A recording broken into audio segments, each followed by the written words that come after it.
Now, okay, great. We hope that you have been able to receive the instructions on behalf of Bruje. We also want to thank that Bruje is doing a pro bono interpretation. Bruje is part of the collective that we're gathering in Puerto Rico. So without further ado, we'll go ahead and start with this webinar with designing collective land tenure solutions based on community context and aspirations, the experience of Puerto Rico, given our own experience and here in our experience in Puerto Rico. My name is Maria Olga,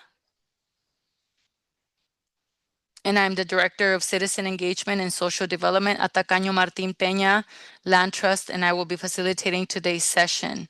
This webinar is part of the first Global Community Land Trust Summit organized by the International Community Land Trust Network with support from Rondo CLT and the Robert Wood Johnson Foundation and all the different networks and support that we have at an international event. There is several events, and so we invite you that you continue going into the CLT International Center so that you're able to attend to any other events that are you're interested. So we're different networks all throughout the world, and want to make sure that everyone is able to participate and be supported, everyone within their own context and realities. So a little bit of context. Since 2021, a network of collective land management initiatives, we have been getting together. We're different initiatives where we have been working land tenure, collective land tenure, currently comprising newly established housing cooperatives, community land trust, a community land bank, and several communities in the process of designing their projects. Now we can say that we are 5 different land trust in Puerto Rico, and this has been very important, especially in Puerto Rico, given that this is the primary activity of what we are actually getting together, especially at the community level since 2004.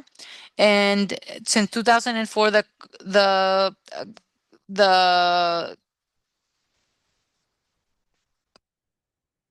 Caño Martín Peña Land Trust that was received the 2016 World Habitat Award. And so we want to make sure that this is very important of how what we are sharing today and be able to learn today of what our experience is from Puerto Rico and how we are looking for alternatives in these scenarios, especially from gentrification and also continuous threats that we live on the soil and grounds of the archipelago of Puerto Rico. And also we contextualize the collective work and what we're doing, and that you're able to know the different work that is happening. So first we'll be having Francois will be presenting. They will be able to offer a brief introduction to the context in which they unfold. Then we'll be talking with Katia, and they will be talking about Fideicomiso para la Agroecología. And then we will be going into another experience with Mariana Reyes from the Fideicomiso de Calle Loíza. And then we're going into Marina Pineda, and especially knowing and experiencing the experience from the housing cooperatives. And then we'll be closing with Andrea del Mar Malave with Vieques Land Trust. With issues of time, we may not be able to answer all the questions that are posed in the webinar, but we are definitely able to compile all those different questions and concerns so that we can give continuation of that in the conversation after the event. So we do encourage you to be able to give them to us through the Q&A possibility here in the webinar, and we commit to being able to respond. At the end, we'll be able to have some conclusions with Lidia Rodriguez from El Enjambre Colectivo, and she was also the first director of the Fideicomiso para Caño Martín Peña. So with less further ado, we would like to be able to share this work and in the context of Puerto Rico. And so we'll leave you now with Francois.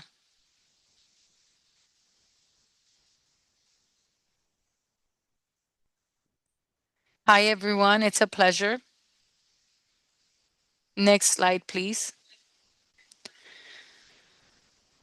So being able to understand a little bit of this idea of the collective land tenure is important to be able to understand what is going on in Puerto Rico and for you to know. So we live in the archipelago of the Caribbean and we experience a colonial invasion of Spanish, a Spaniard, and also the U.S. colonial rule. So the story has always been crossed through a colonial crisis from our right to be able to self-determination. And then also more recently, from 2016, the U.S. has also imposed itself even more through its fiscal control board. And this board, it definitely transfers our local government's rights to a government board of the US and being able to make different decisions and definitely connects us with all the debt that they have imposed on us and made us vulnerable in all the aspects of health, education, and all the different social aspects. Next slide. So in this scenario, we add what is called the disaster capitalism with hurricanes in 2017 that doesn't have any precedents in history, and they definitely began to try to apply more austerity measures in the attempts of reconstruction of Puerto Rico and how significantly that has impacted. For example, some of these measures were privatization of our electrical public system, closure of schools, also fiscal board aspect that provides uh, exemption for foreigners and that even folks that come from the exterior can come here without having to pay their due taxes. So what we have been able to see a sharp intense increase of rents and being able to see foreigners to come to access land and housing, and the speculation has increased on our land and housing. And all of this is reflected in, you can see short-term rentals be increased. Also, the threat of our cultural patrimony and natural. Also, not being able to have access to our common goods, such as the coast. Next slide. So, in terms of how we are being able to organize as communities to be able to confront everything that is being attempted or done against us in Puerto Rico, amongst the mechanisms that begin to articulate themselves are the community land trusts, that these are the entities of nonprofit tools that actually acquire land and for the benefit of the community, and they establish themselves as community land trust. And so it moves from a private situation to a collective way of working with each other, being able to guarantee aspects that are affordable to the land and its uses and its care for. Definitely, this is something that is these are aspects that are coming from the 60s and 70s in the US. Next slide, please. It is also very important that in the structure, it is important to note that while the legal structure may vary across local regulatory frameworks, given that there's no universal or consensus based definition with the social movements themselves. Community land trusts are generally guided by the philosophy of the common good and collective well-being, and by placing the community and collective participation at the center of decision making.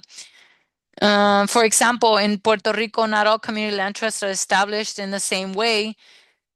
Some may have been created directly on the Land Trust Act of Puerto Rico, while others have emerged from legislation and amendments to laws related to the territorial planning of a particular region, and are therefore maybe governed not exclusive by the Trusts Act, but also by specific legal provisions created to address specific common community context. Next slide.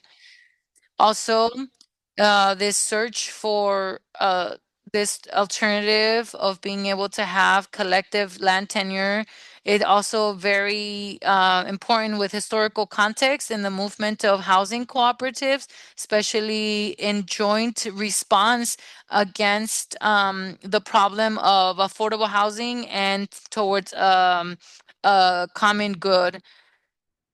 And we have, for example, one of the housing cooperatives here that we have, that gives urgent need, and it represents the first intent here in Puerto Rico back in 1948, and that we're able to see this. Next slide. The Cooperative League of Puerto Rico defines as a cooperative or association organized family for by families to decide who desire coming together for better conditions of housing and moderate prices. And this is end goal is to be able to have adequate housing for families with low income to medium income. Next slide.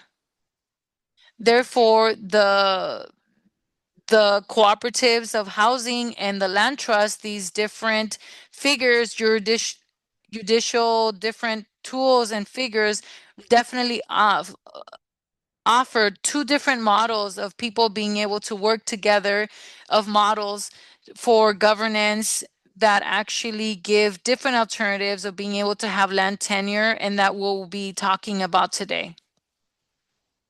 Thank you.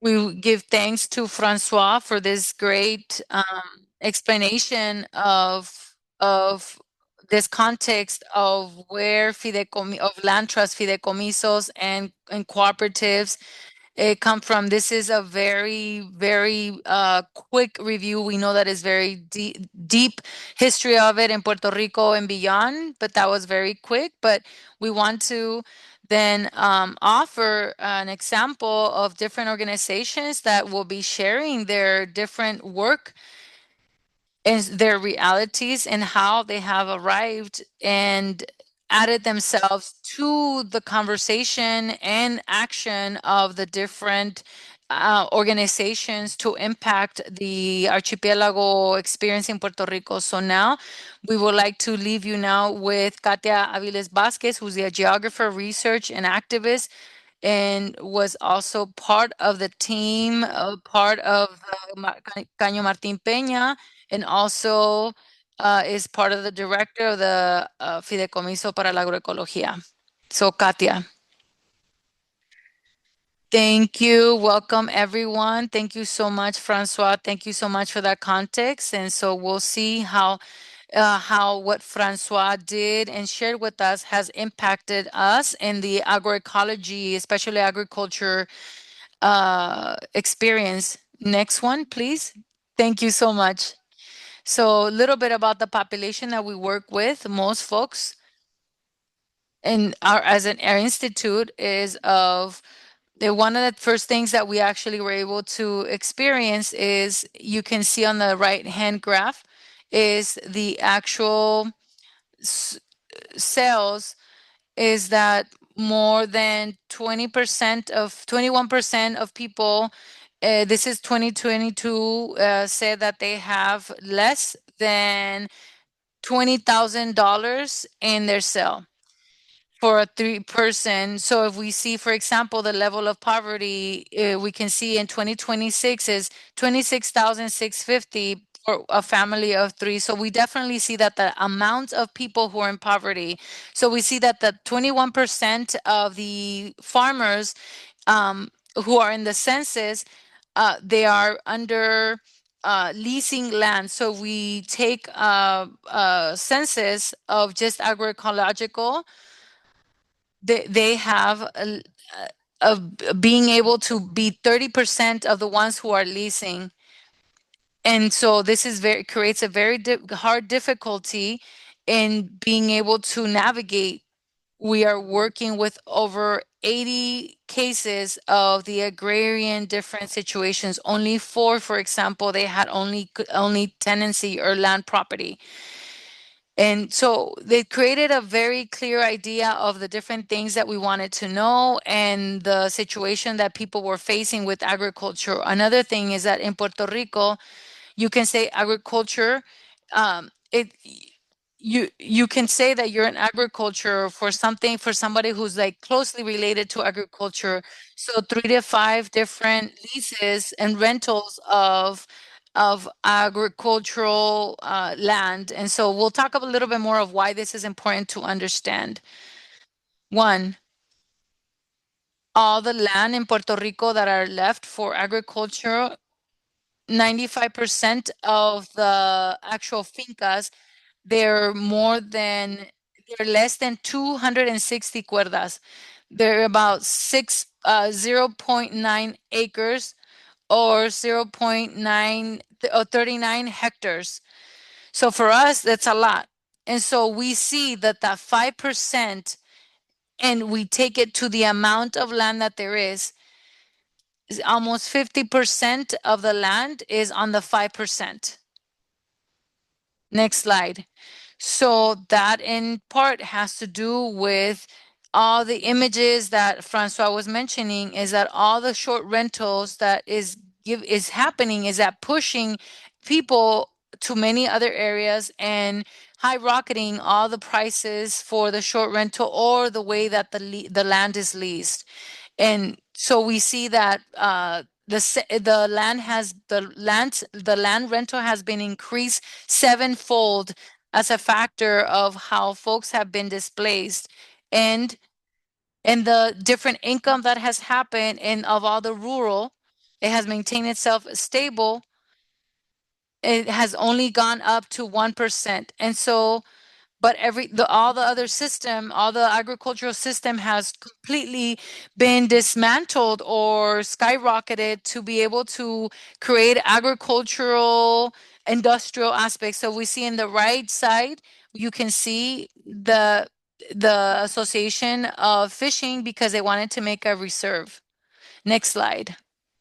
So what is it that we're losing from this? Well, basically what we're doing, the low scale agricultural, is definitely that people are losing the being able to implement adjustments and efficient adjustments. Also, the diversity of folks being able to support each other, especially those who support each other mutually, but also in terms of agricultural stuff that has been something historical.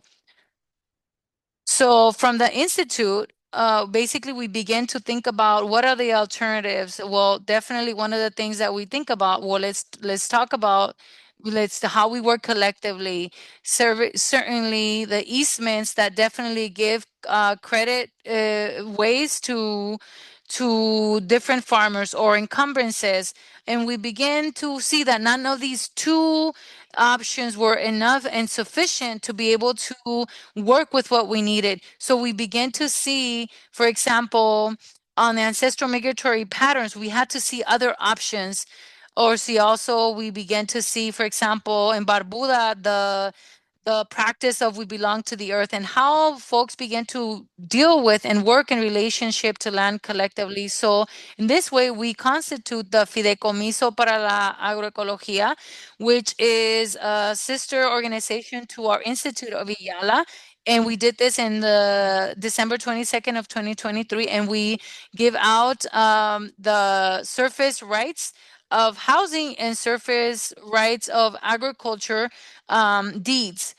And that alleviates many of the anxieties of the agricultural folks when they have to do with being able to keep and sustain the space in the family, generational, and also culturally in that profession. Next slide. This is more or less our constellation.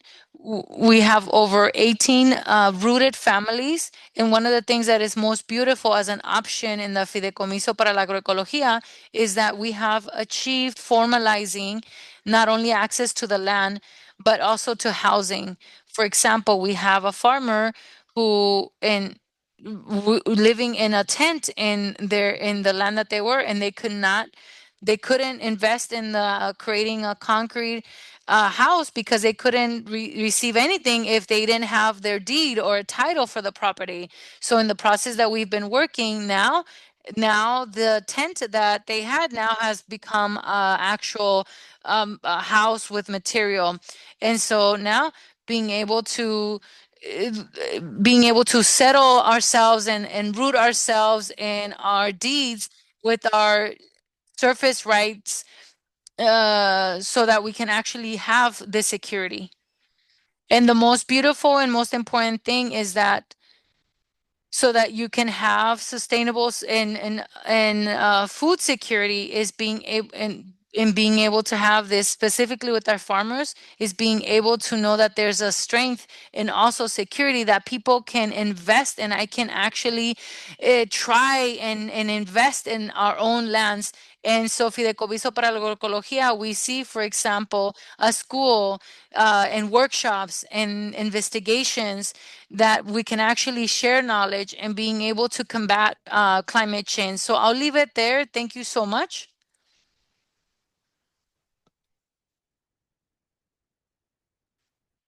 Katia, we are so grateful not only the presentation, but all the efforts that you have also done, the efforts that you've been working on in the archipelago of Puerto Rico, and that we can see in that map how all those seeds are being shared and distributed and how that's being strengthened and how you're seeing we continue to root our peoples and our lands. So we'll continue within that context agricultural and rural, and now we move to the urban setting. And so we want to welcome and we want to give thanks Maria Reyes Anglero. And she's a journalist, cultural manager, and activist, a resident of Calle Loíza in San Juan, executive director of Taller Comunidad Lagoico, and co-founder of the Calle Loíza Fideicomiso Trust, which is one of our most recent. So welcome, tell us. Thank you. Thank you so much. And thank you so much for this invitation. It has been an honor for us to be able to be a witness of the process of the Caño Martín Peña community as a neighbor in Santurce and being able to see how you all have been doing this after 20 years. So thank you so much. So the Fideicomiso de la Calle Loíza, like you very well you mentioned, we actually opened doors in November of 2025 last year where you can go to the next slide. The next. So, so why did we decide to use this mechanism, this tool of creating a land trust? Well, there's a crisis in Puerto Rico of housing that's very real everywhere, everywhere that you go. In our neighborhood in particular, which is a coastal neighborhood, and we literally have the beach next door. Over 3,000 units of housing in the sector in the Calle Loíza. Almost 1,000 are short-term rental, maybe a little bit less than 1,000, but it's a very significant number. The residencies for sale have duplicated, or there's the pricing that if they go ahead and do appraisal, they go ahead and for to 200,000 and they're asking for 300,000 in cash. And so the units that are left for long term rental, then the pricing has tripled in the last year. So there's no way of living there, and so people end up having to leave, and really destroying that community thread. So next slide.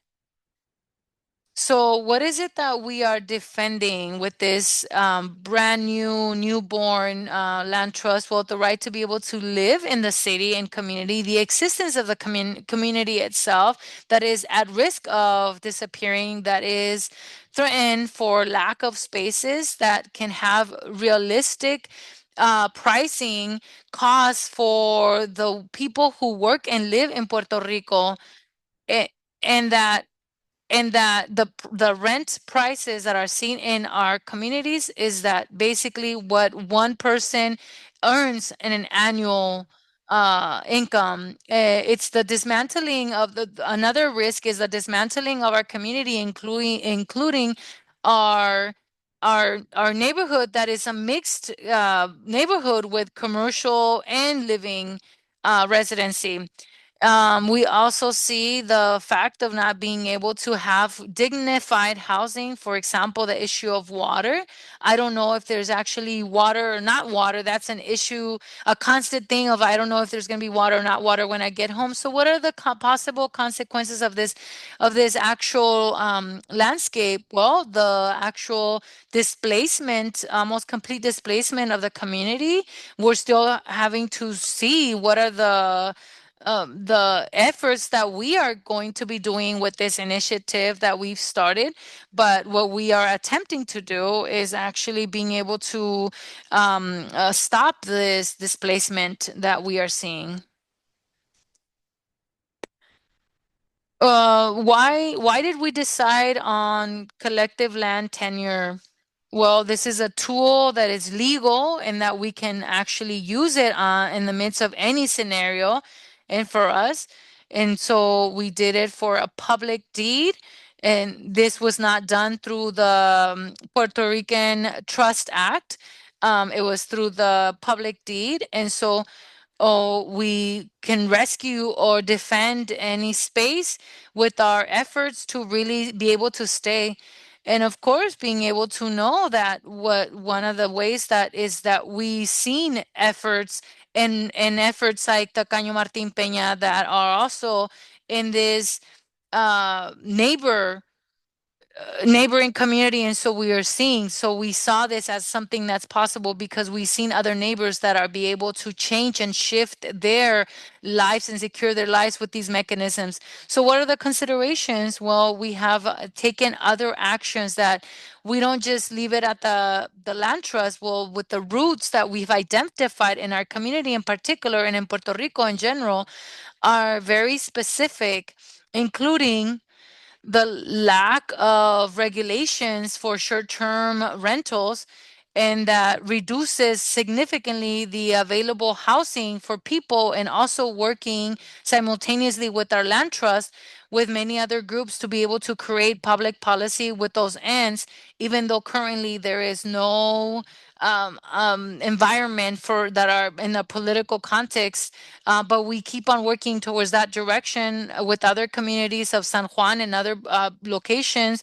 from the island like Vieques and Rincon, as well as other places, and also the incentives of Act 60 that actually allows investors from outside of the U.S. From the U.S. and other parts of the world to be able to come, and it incentivizes them to be able to buy properties in exchange of not having to pay taxes, and that leaves us in a horrific competition that we cannot compete with that.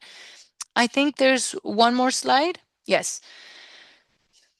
Yes, exactly. So what does the collective land tenure offers that versus other tenancy? Well, we've been doing this for a year, maybe a little more. We've been coming together for our gatherings that we've been doing, guided by El Enjambre and many other projects and other problems that are similar. And so from there, we began to really create and think about our capacity to work together and be able to unite forces to be able to work through the economic forces that we cannot compete with those forces, We don't have the millions that they have. And being able to conclude that we want to defend our territory to perpetuity. And so we're trying to do this in different ways and having funds for this and different conversations also with the San Juan municipality, because there's also abandoned buildings in our communities that we could actually bring those in to our fideicomiso, to our land trust, and other ways that we can actually do that and obtain properties in any conditions, and being able to then rehab them and fix them. In our particular with the design, we did this land trust with the public deed, and so we established the Fideicomiso de la Calle Loíza in its own ways of operating, and a board of trustees that are members from the community, and then me, including me, that I'm also part of the community, and also with the project called La Goico, that is from an entity from a school that has been rescued, and there's many initiatives there who look for the defense of the right to the city. And from La Goico, we are pushing and moving this fideicomiso land trust of Calle Loíza and give it form. It exists, and it's formally and legally formalized, and being able to now acquire these properties to continue working on this. So that's a very brief summary of the work that we're doing in Calle Loíza.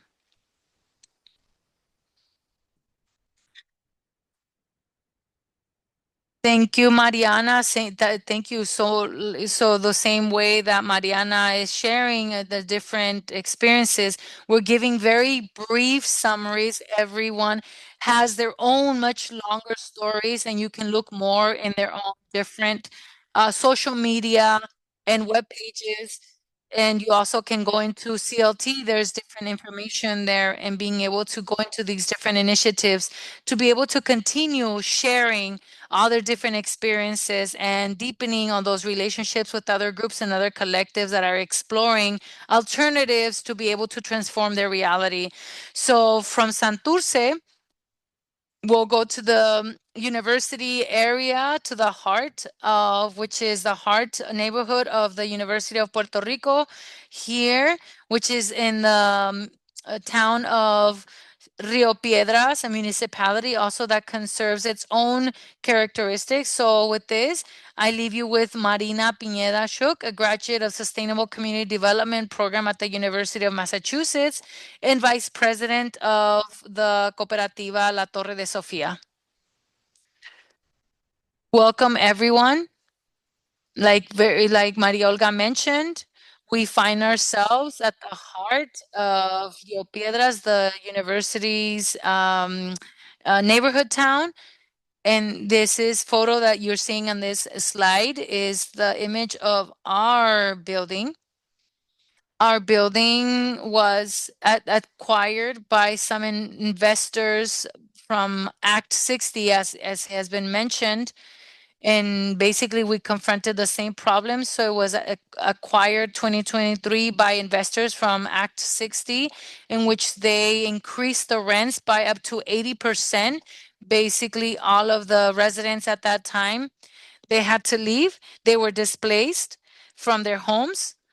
And from there, the residents, they organized themselves as an association of tenants, of a neighbors and tenants, to be able to give the next step of how to do prevention of of the next displacement. So effectively, it was decided that for this building, it was important to convert this building into a housing cooperative, and they began to do the efforts joined with the School of Law Clinic and all the efforts that they could become part. And we were able to acquire this building in 2025, and currently it's in the market. No, we were able to gather and formalize our organization in 2025. Currently, this building is in the market, and we are working together to be able to defend this building. And the point about this cooperative housing is being able to provide affordable housing to students, like we've discussed. In like country, it has gone through a severe displacement and all the different things that have been impacted specifically to students. And as we are in the heart of student town and of the university, we want to make sure that we offer affordable housing and being able to live in Rio Piedras and be in the city. So our cooperative will be one that is for students, and it's very important for us the integration of all the different efforts of all the Rio Piedras, for example, the community development and the right to be able to remain and stay in the city.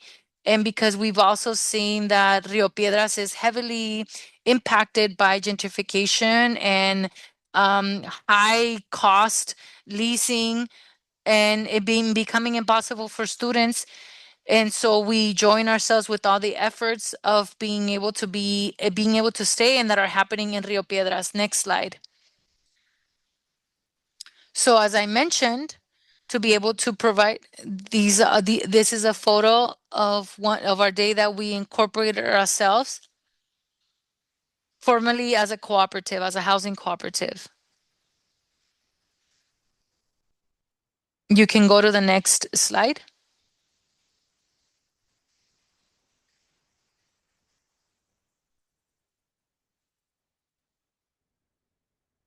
Thank you so much, Marina, not only for your presentation, but being able to bring together from your group, from your team of La Torre de Sofia, of being able to really reclaim this aspect of housing cooperative. More than 30 years that this has not been tried, and so as we've been doing and trying, is it there's a saying over here, and there's a saying over here that basically is not about what's better, whether it's a land trust or a cooperative, but it's actually about what works, what applies best on the context of what is needed. Like Mariana and Marina mentioned, is the right to the city, be able to reclaim our spaces, and like Katia was being able to say, being able to root ourselves from our food sovereignty to our dignified housing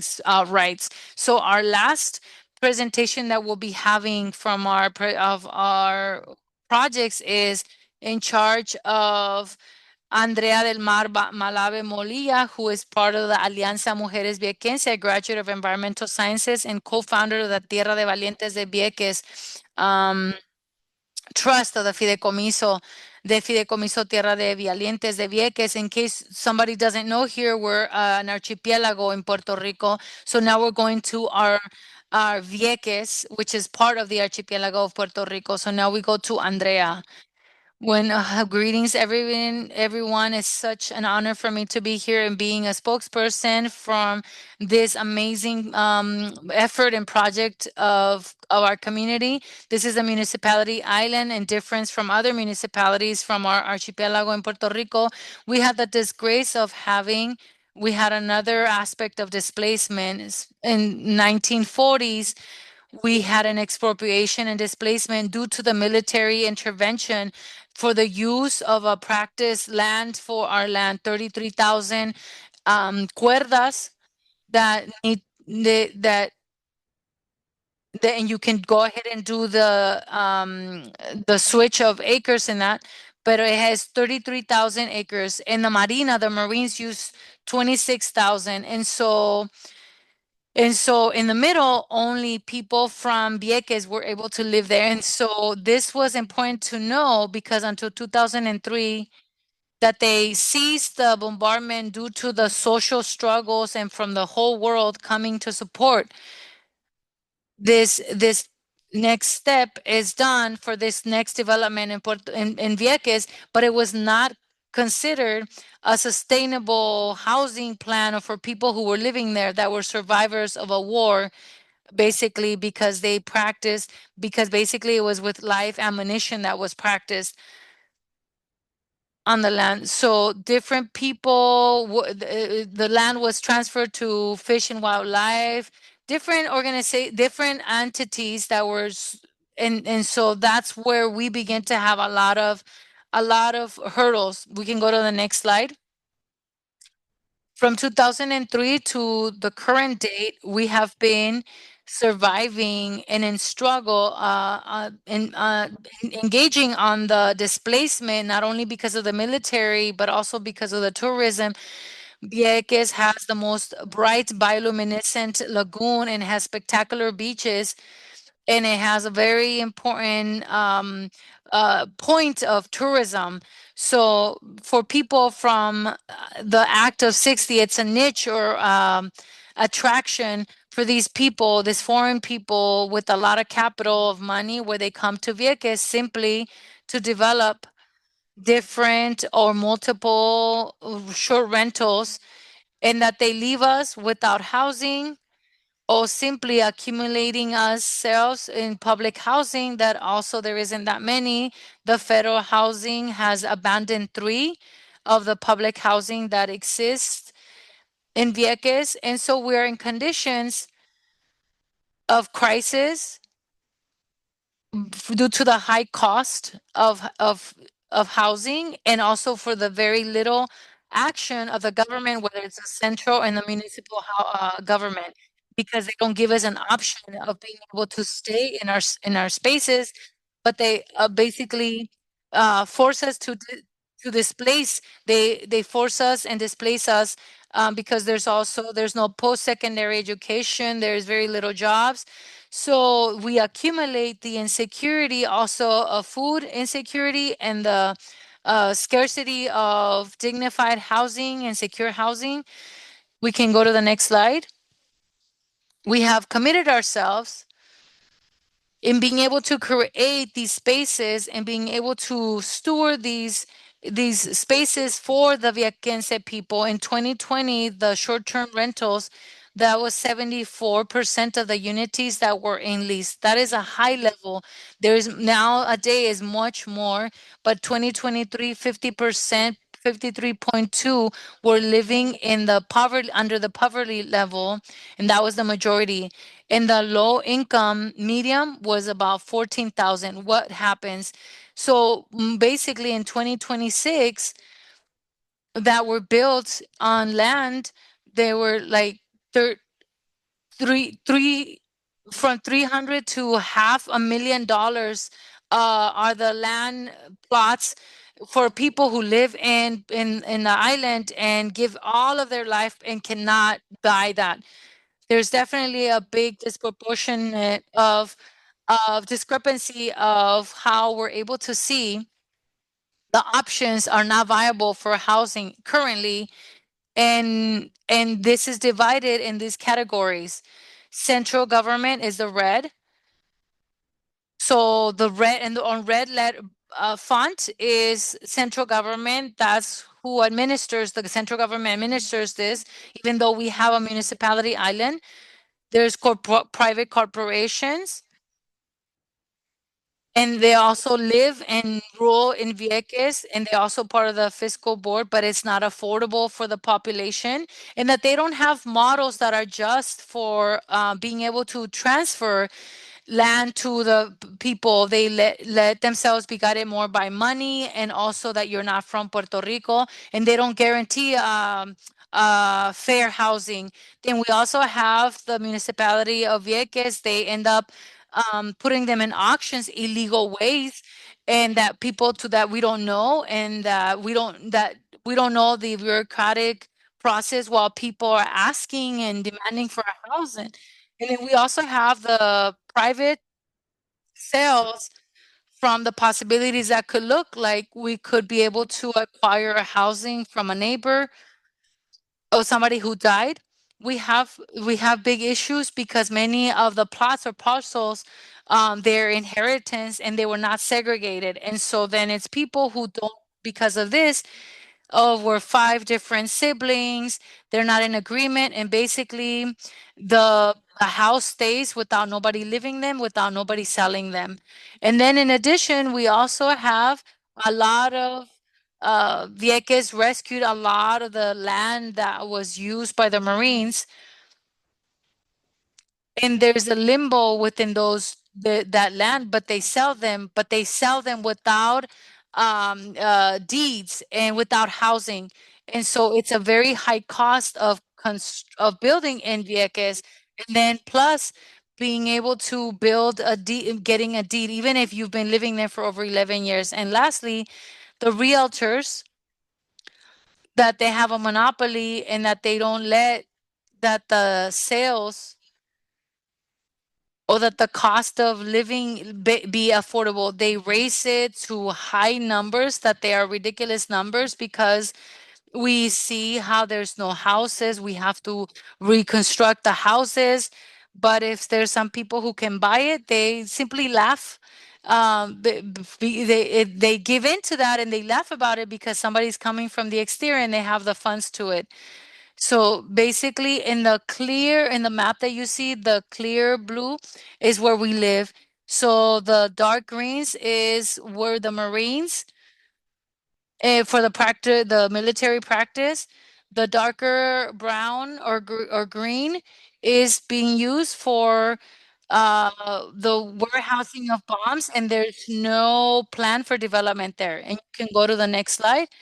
It's super important in that there's other spaces that we know that are in the aspects of being in the site for many, with people from high amount of money or laws to take away our coast, our land, and taking away our natural resources. So we said from Vieques, so for Vieques to Vieques, we're going to ensure that we secure our permanency, making our using our tool of land collective tenure by doing a trust, fideicomiso, being able to administer.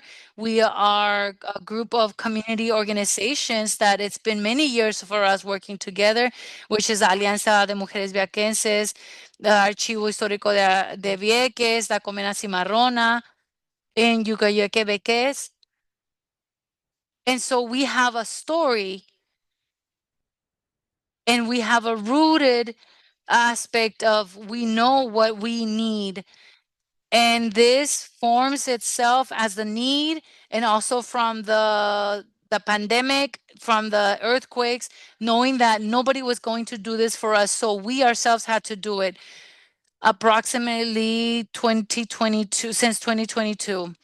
So this instrument of collective land tenure will allow for us to, we're in the process of our deed, but that the community actually has a bigger access to land, and that it guarantees the being able to have social development and growth to the administration of affordable housing, stable and sustainable commerce, agrarian production that is in harmony with its natural resources, and conservation of our culture and history with the sustainable management of our natural resources that our Vieques has. You can follow us on our social media so that you're able to know. We're in our deed process, but we have a lot of desire and being able to really forge this, that our different colleagues have shown us that it is possible and that it's worthwhile to do so. Thank you, Andrea. And we also thank for the people who have asked us all the different questions, all the doubts in the segment of questions and answers. So we want to be able to deepen in different aspects that are resonating in those who are listening to us. So we're going to go ahead and start with Andrea and that last experience that they're sharing from Vieques, how the story has marked by the violence, from the violence of the state, of the military, and our relationship with our colonial rule, and relationship that we have with the U.S., and also the impacts that it has with COVID and all the different crises.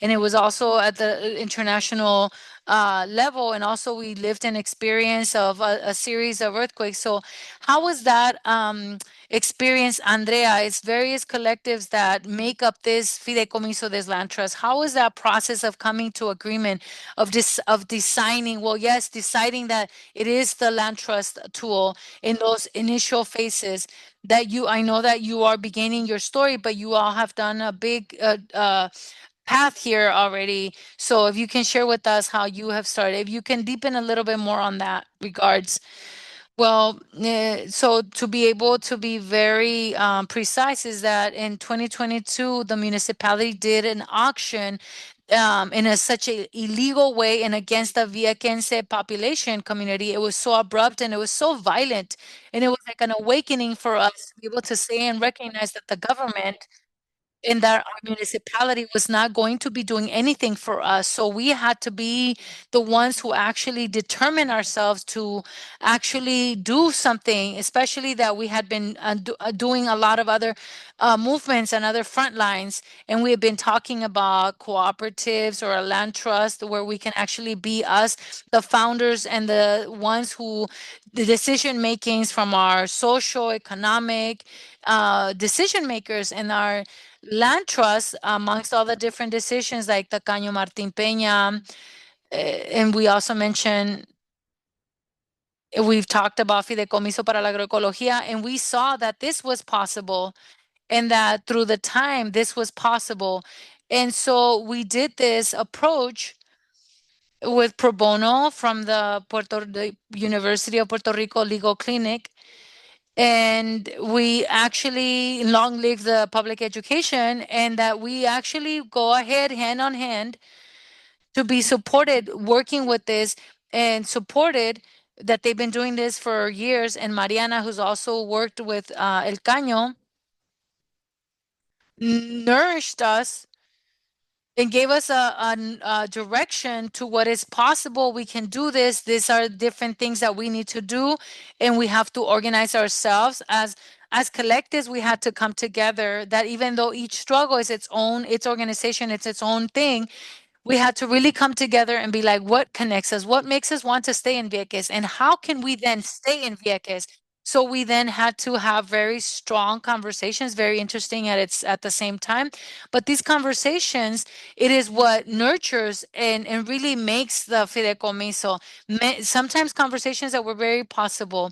There is many things that have been started or are attempted in Vieques, but there's like a bureaucratic start that usually done. It's like, oh, we have to register ourselves, we have to do a board, we have to do all these bureaucratic things that to be able to be validated in front of the system, that for us it's such a lack of respect because it's a colony of the colony for for a long time. But if we did not do that, we will not be able to finally do the founders of this great initiative. So being able to actually make peace with knowing that we were going to do the bureaucratic process, because it is very difficult, because we're entities that we don't come with that background of planning of legal laws and also collective tenancy, of collective tenure. Then at the same time we've been doing activities for the community. It's actually integrated, and we are able to achieve, and we haven't given the final basis of our public deed, but being able to integrate people so that they're and to bring in people who also have that lack of trust to the government and say we're from Vieques for Vieques, and so trust, because there's this high sense intensity of lack of trust. But when it comes from Vieques for Vieques, then that's what there's a high probability, and that's what we are actually committing to, and that we are doing this project and very motivated to be able to continue doing this work, and so grateful for El Enjambre and this collective and this different actions that really give us fuel to be able to continue doing this work. Thank you, Andrea. Thank you, Andrea. And I think it's very important. I think being able to highlight different things that you've been hard conversations.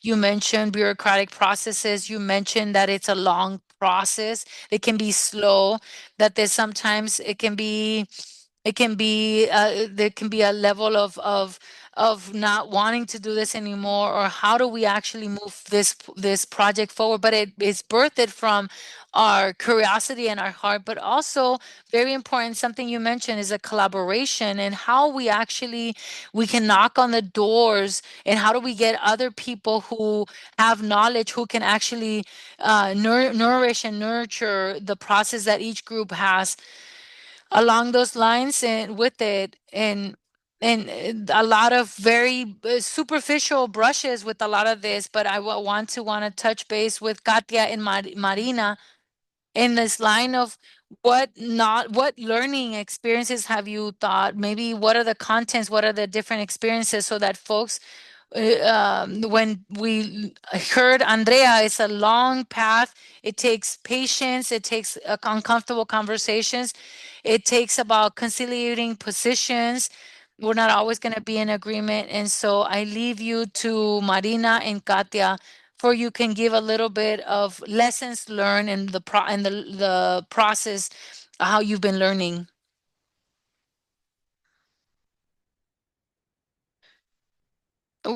For us, it's also been very similar challenges, these bureaucratic processes. And we're also learning a lot as we're doing this. And what is regulations and the clauses for a basis of the housing cooperative.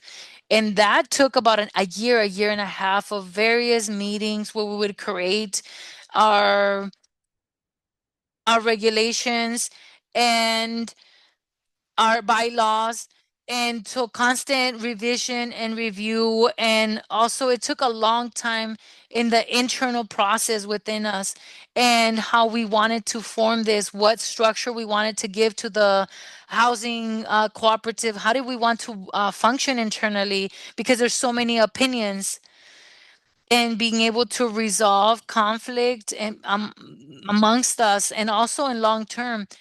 And basically we were creating a bylaw uh, regulations document for ourselves. And so we have a very flexible way of being, and also it's a process that's really beautiful, that perhaps at sometimes there's moments we have some ideas and then we want to change that, and we give space to that sometimes things change, and we give it space to flexibility, to being flexible. But the greatest risk is the finances. Very common that we have in this work that we do. This is the biggest risk or threat for our building, because it requires having money to be able to buy this building, being able to have institutions and banks be able to trust that we can take on this mortgage. And so it has other implications, and it has been very internally, it has been high threats and risks, and also externally. Thank you. And along those lines, one of the things that has been very important for us is how we create our budget. It has been incorporating within our needs, what not only of our land trust, but also our people in it. For example, for people working on the land, there is a supplementary income, knowing that people, we actually give them a base salary, so as a process, in that people are able to have that base salary, and so that folks are able to have something, so that they're able to defend and get accustomed and integrate themselves into that, and how people genuinely be able to incorporate themselves without having to go outside and produce or look for something else outside to survive. They'll be able to have more security with the house, with their space. Another space that's been very important as a process, it's also really important to know, is the Maria Olga would always sing, is repetition, repetition, repetition. Is it's a for political formation. It's a tool for formal political education. The land trust is not a final point. It's not the maximum goal. On the contrary, it's a tool. It's actually a very deficient tool.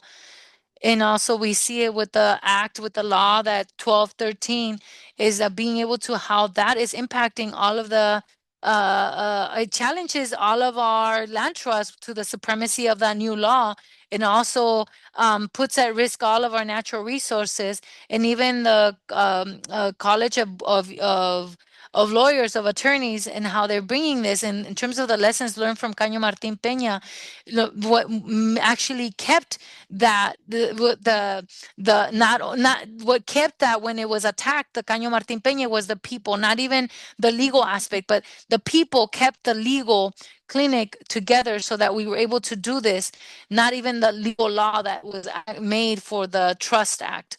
But knowing knowing that is, since it's not a goal of it's not a final goal, we can ask the land trust of what the next step is for, and thinking about the no land tenancy, but actually being able to think about collective, if being able to see, being able to really think about all the people that live there and alongside of them, being able to move with the tool that there's people that we actually relearn to how we actually manage the collective tenancy beyond a legal, because we're used to legal individual. We revert ourselves that when some things are unsure, that's what we always go to. But I have to protect myself, I have to defend myself, what is it going to be for my children, for my family? So how little by little we're going to be tending to the preoccupations with that, but it's not, it's all these contradictions that we have to navigate ourselves, but that it's issues of every day. Thank you so much to both of you.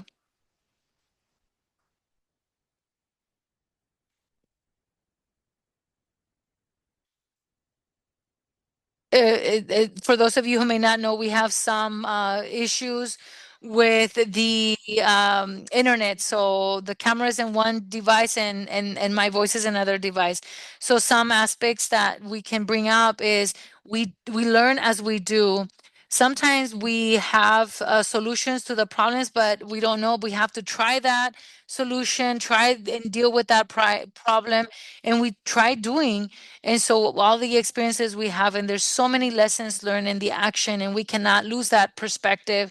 And also being able to risk, really gather from IALA, from Fideicomiso para Agroecología, how actually create this actual legal aspect of how it creates the legal, this actual legal hurdles legally, and know that maybe we use them as tools to really go to our long-term goals. So we use that tools as a way, a very creative way, innovative way to be able to doing the path. And so people can actually do that at the level individual, as agricultural people really want to build. But how does that reflect for the collective, how that actually happens and what we want to protect? And also recognizing the deficiency in the path. There are going to be many deficiencies in the path. There's going to be very hard aspects, and how we actually move forward and create a whole aspect of creativity. And so with this aspect, we would like to close with Mariana. And what would you like to recommend with people who are starting this process and contemplating ideas from La Goico and Fideicomiso from Calle Loiza? What can you recommend? Well, from our experience, so from each community, they have their own particular needs and ways of organizing. We have many years of organizing ourselves, very little in a very unorthodox ways. We don't have very traditional community ways. We have been developing ourselves, creating things, creating projects, different initiatives, and that's how we've been organizing ourselves. And for the last 15, 20 years, that part is very important, that people who are beginning to move forward that project, there has to be that trust with that group, because there's a lot of decisions that are done, that a lot of you're committing to long-term aspect of what can we do. And I think that that's very important, and being able to have that very solid base, so be able to really uh, go from there, and also be very flexible from the options of the solutions that we can have for the problems that we are confronting. And for in our part, for example, in our case, is being able to celebrate the achievements, whatever it is that we're able to do, because it's a long distance race. It's not something that is very quickly, it's not very easy. There's something that we have to procure the solidarity with other actors and other groups. So the part of being able to celebrate collectively, in our part, it has been very important to not fall in the temptation of not wanting to continue forward.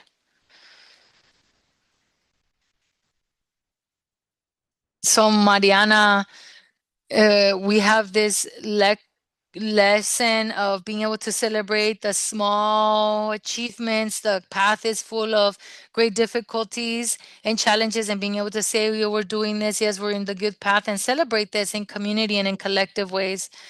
So I thank all of you and everyone and who were able to share and introduce to us your different recommendations of lessons learned, and to all of us who are joining here.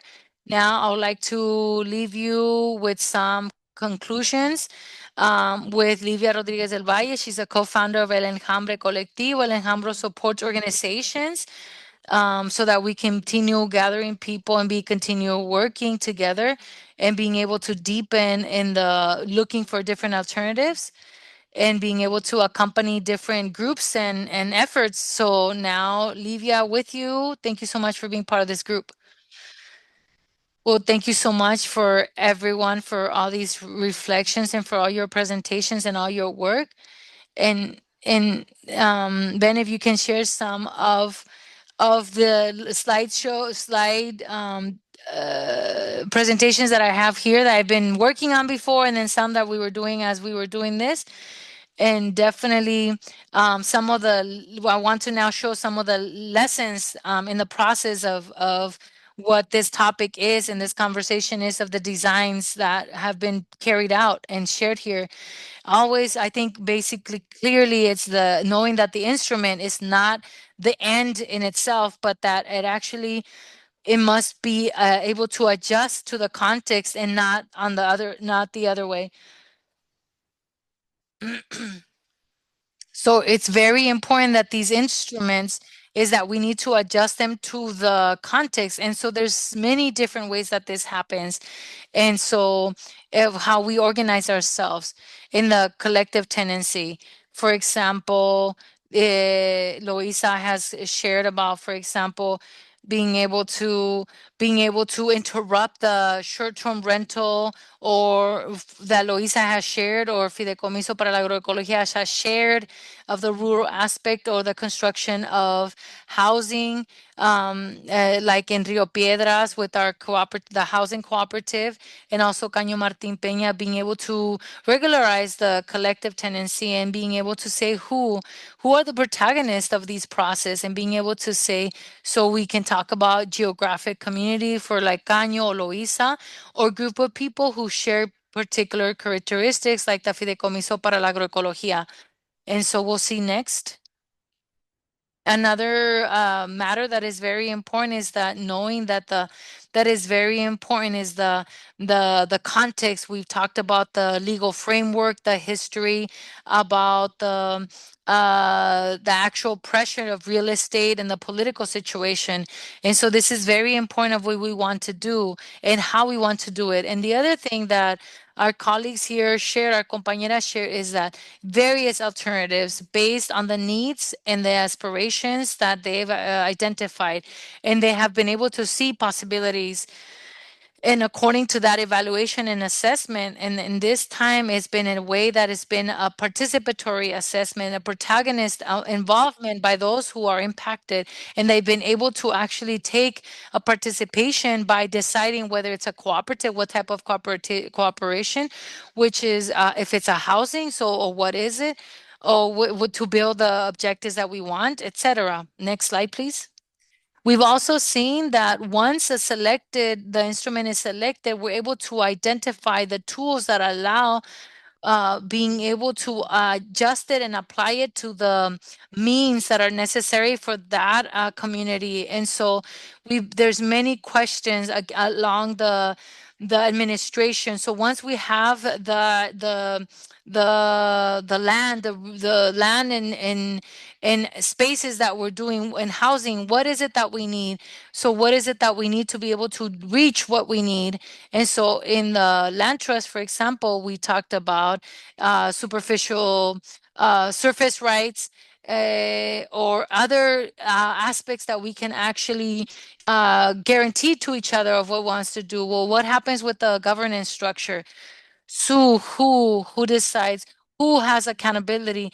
How do we organize ourselves? How do we move that the governance structure actually have longevity and be able to be permanent in the way that it's thought about in long term? Is that participation does not end, the decision making doesn't end, the critical decision making and thinking reflection does not end. There has to be continuity, not only at the initial phases, but continuity is the actual success at the long terms, because we're talking about mechanisms that actually really bring collective land tenure, because really being able to take on head on the different challenges and being able to know all the different contexts that are shifting, the intergenerational changes and shifts. These are elements that we have to consider from the get-go. The celebration of the achievements, the incorporations of solutions for conflict. How do we know that our political formation is continuous and our best defense and instruments is community based, and that being able to learn collectively in an individualist from an individualistic way, and that it requires action. And then we also see that these processes can be long and complex, and so for people to not have low morale, it's important to have short-term achievements, even if it's very small, that we celebrate with each other, that maintain us active and alert, and that be able to continue being able to be part and be able to attend to those things. We have to learn doing, by action, by being able to generate spaces for reflection over the actions. There's no organization without no action. And the other thing that we learn from these different actions is our references of external support and involvement. Next slide. Other factors that favor our collective land tenure is the essence of collective organizing together, the accompaniment together, the incentives of that it makes it attractive of from other individualistic ways of being in relationship to land. As one of the things that is talked about is how we confront and lessen the threat of displacement. And so for existing communities, for example, is a sense of being able to permanency, for example, Calle Loiza, and the desire to remain, and being able to acquire new homes, new buildings, whether it's being inhabited or because we want to inhabit it. Also, public policy that's favorable, of course it helps, but it's not necessarily is it indispensable. We see different aspects in Puerto Rico, for example, there's fideicomisos without there being legislation over community land trust, but simply by the legal instruments that are active, and so that with very much creativity, we actually are able to bring together what we want to achieve. But that doesn't mean that when we're going against the current, it doesn't mean that it doesn't mean that if knowing that these instruments are created from different logics, this context in which we live, these legal instruments, they promote legal individual way of private property. So there's process, as we have been able to hear about today, that they're thought about from the collective. And so from there, that's what they're presenting to us. And it's very important, those processes, and what are those requirements to work around it, so that we can actually be able to look at the different aspects of the context, whether it's legal, all the challenges that may arise, all the legal or public policy or whatever way, and that have been brought up to us here. In the legal framework, it's also definitely there, but instead of it being from an individual aspect, and that we know that it as it currently exists, it's so bureaucratic aspect, it's an odyssey to be able to create a cooperative. There's so many onerous requirements to do. So how we actually manage this context, we very well know how it's very important that we manage it. And very often the public policy is not there to actually be in the favor of people or in the community. So it's always constantly going against the current on this. Given this reinforces the constant aspect of working and the aspiration of actions and concrete actions, especially about as agricultural workers or farm people are working on this. And so to finish this presentation, we want to share with you that it is an honor for us. We have an amount of people of collective land tenancy of such historical. Here is the Caño Martín Peña that was created in 2004. And from there, look at all the people, all the initiatives since then who've been able to create from the last 5 years even. And this together create spaces of collective tenancy here that are fundamental, because there we have the possibility of being able to share challenges, things that have not gone as well, and that we've been able to learn together, and that allow for us to be able to learn together, being able to apply the mechanisms to be able to have even the challenges that we do, but know that we're not alone together to confront them. It is a space to be able to found and move forward and determine projects together and support each other with it in the different process and defense of the land in a country that is so highly threatened and displaced from our right to our territory in and specifically from our colonial crisis that we live in. From this is, for example, collectively is that we have about 300 hectares of territory, out of which we are collective property and all the families that are in collective tenancy with this, and that is about 16,000 people who are benefiting in the Puerto Rican archipelago.